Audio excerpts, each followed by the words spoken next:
Hello, and welcome to another episode of Curious Collections from the Benson Memorial Library.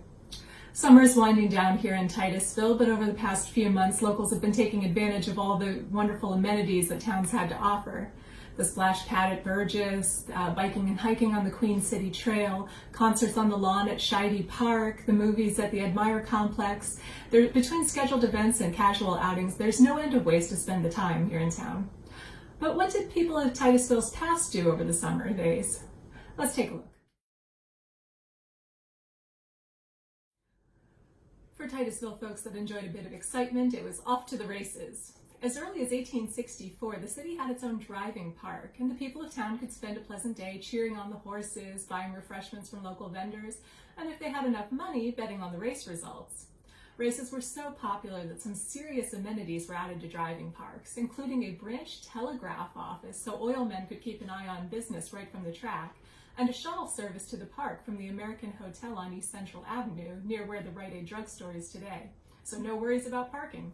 Racing was considered a gentleman's sport, and certain local oil magnates invested heavily in prime racehorses, particularly J.C. McKinney of the Titusville Trust Company and owner of Terrace Farms to the north of town. Over the years, there were at least 3 different iterations of the racetrack, but perhaps the best known was the McKinney Driving Park, located on the west end of town at the Titusville Fairgrounds, where the industrial park containing Homerwood is today. J.C. McKinney, founder of the Titusville Trust Company, purchased the fairgrounds and the property around them in 1899 and made many improvements. He expanded the existing half-mile racetrack, added a bandstand, 125 horse stalls, a bicycle track, and renovated the existing grandstand and other buildings. The grounds positively jumped with activity over the summer months. Foot races, target shooting competitions, and dances with live music were scheduled throughout the good weather, in addition to the horse races. Beginning in 1931, traveling shows like the Canine Ranch Rodeo used the fairgrounds as a wintering over spot, and in summer the rodeo would put on demonstrations at Carter Field featuring trick riding, bucking broncos, steer roping, and more. Now, horse racing wasn't the only diversion to be had at the driving park. In July of 1869, Professor Samuel Thurston of Meadville brought his hot air balloon, the Bridal Chariot, to town. The paper noted that the balloon would be on exhibit, and the professor would give all his aerial passengers a most magnificent view of the oil regions from an elevation of 1,000 feet. For those who preferred to stay a bit closer to the ground, bicycling was a popular option in the summer. At the corner of Walnut and Martin Streets was the Velocipedrome, an outdoor circular track specifically for bicycles. In June of 1869, it was announced that 4-wheeled velocipedes, something like this one, would be introduced at the track for the accommodation of women. In the late 1800s, a city bicycle club was formed, with lawyer Samuel Grumbine as president, and locals could purchase new wheels at the Titusville Bicycle Exchange, located in the Algernix block. A couple young men drew quite a bit of attention in 1894 as they rode around town on a tandem machine, the first time a bicycle built for 2 was seen in the city.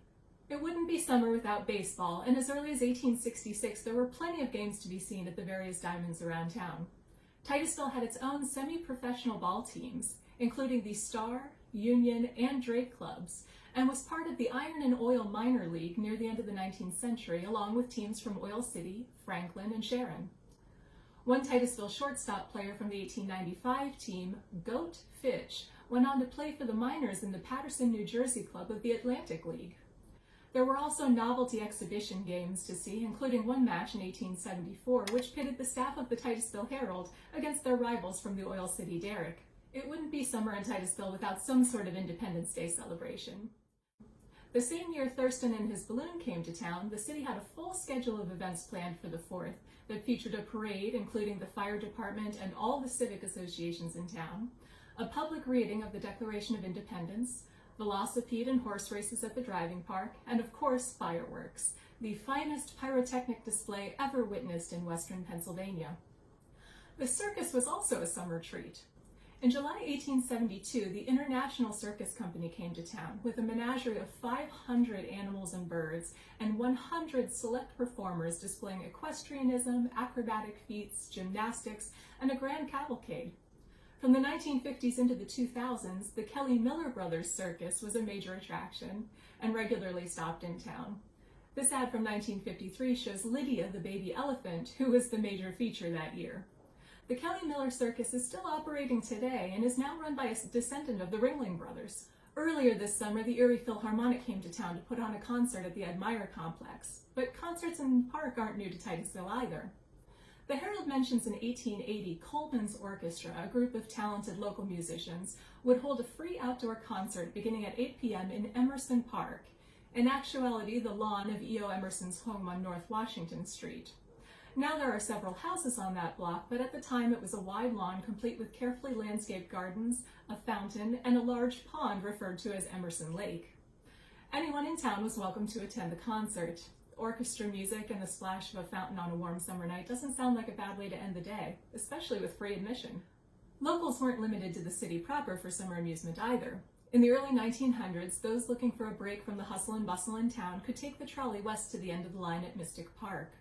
The summer hotspot had a number of options for entertainment and beating the heat. Besides swimming, rowboats were available for rent so you could row your way down Oil Creek with your sweetie.